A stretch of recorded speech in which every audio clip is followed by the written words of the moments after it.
The Senate Judiciary Committee's top Democrat has sent letters to several members of President Donald Trump's campaign team. The letters contained new names that may be of interest to investigators probing Russia's election interference. Those entities had not been known to be of interest to the Judiciary Committee, which is also investigating whether the Trump campaign colluded with Russia to undermine Hillary Clinton's candidacy. Sen. Dianne Feinstein, the top Democrat on the Senate Judiciary Committee, has requested new documents related to Russia's election interference from several of the Trump campaign's foreign policy advisors. She asked them in separate letters for documentation of any contact they had with Russia-linked entities during the 2016 U.S. election. Several of the advisors had not been known to be of interest to the committee. One of them is Paul Erickson, a longtime Republican activist who told associates that he was an advisor to President Donald Trump's transition team.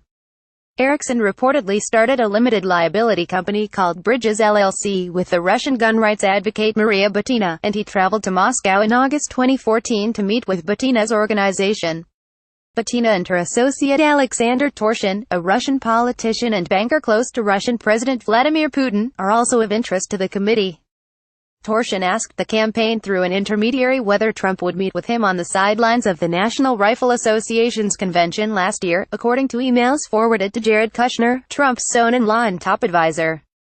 Feinstein, whose committee is investigating whether any Trump associates colluded with Russia to undermine Democrat Hillary Clinton's candidacy, asked Sam Clovis, the campaign's national co-chair, and J.D.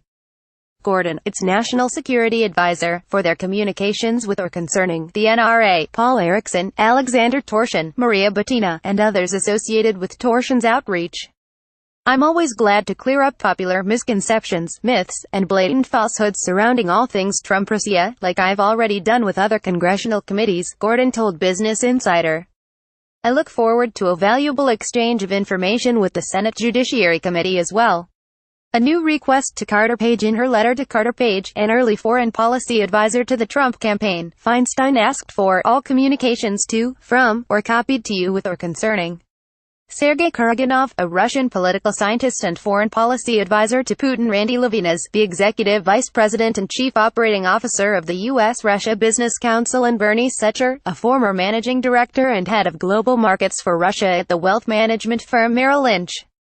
Page's trip to Moscow in July 2016, just before the Republican National Convention, has come under heightened scrutiny amid revelations that he met with a top Russian government official and at least one employee of Russia's state-owned oil company, Rosneft.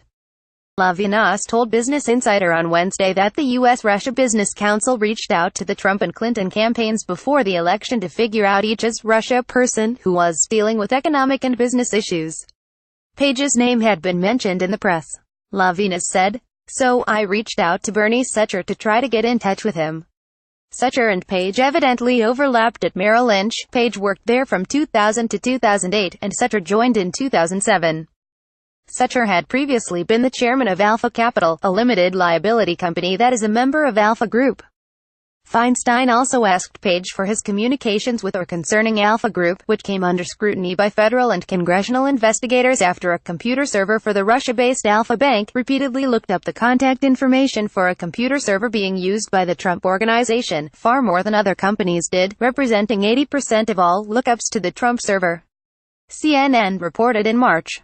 The U.S.-Russia Business Council wanted to have a discussion about business with respect to Russia, Levinas said. So I tried to set up a meeting with Page and got a small dinner together that didn't materialize until later. Levinas said she did not attend that dinner and did not know what was discussed. Happy to help. Page told Business Insider on Wednesday that he would be happy to help the committee with its latest tranche of irrelevant witch hunt information. He characterized it as an extremely intrusive request, requiring many hours of work and delving into extensive amounts of their personal information which has nothing to do with anything as an innocent, wrongly accused person. I guess dirty swamp politicians play the same tactics, whether from Minnesota or California, Page added, alluding to Minnesota Sen. Al Franken, who has been accused of UAL harassment. Page said he was not in touch with Karaganov during the campaign, adding that he hadn't spoken to him in about 10 years or so. I'm pretty sure that was the last time we talked, he said.